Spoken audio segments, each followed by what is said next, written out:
ఎవరు సార్ వీళ్ళు? వీళ్ళు రేవు పార్టీలో దొరికి మన విజయవాడ పరువు తీస్తున్న యూట్యూబర్. అవునా? వీళ్ళని స్టేషన్ తీసుకెళ్ళకుండా మా సీఎం మేడం వాళ్ళ ఇంటికి తీసుకెళ్తున్నా. ప్రమోషన్ కొట్టేస్తా.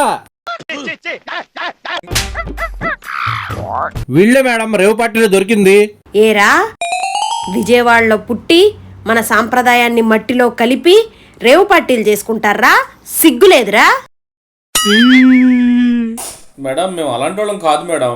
మేము క్వార్టర్ కొనాలని చెరుకు 100 వేసుకుంటాం మేడం. మేము రేపు పార్టీ మేడం. మేమేదో మా భార్యల బాధలు పడలేక నది దగ్గర కూర్చుంటే మమ్మల్ని పట్టుకొచ్చాడు మేడం. లేదు మేడం, వీళ్ళు అబద్ధం చెప్తున్నారు. వీళ్ళని రేవు దగ్గర నుంచే పట్టుకొచ్చా. ఏ రేవు? కృష్ణానది దగ్గర స్నానాలు చేసే రేవా? అవును మేడం, మీకెలా తెలుసు? అరే, రేవు పార్టీ అంటే స్నానాలు రేవో బట్టలు ఉతికే రేవో కాదు. అసలైన రేవు పార్టీ అంటే ఏంటో నీకు స్టేషన్కి వెళ్ళాక లాఠీతో చెప్తాను. ముందు వెళ్ళ పంపించేయి.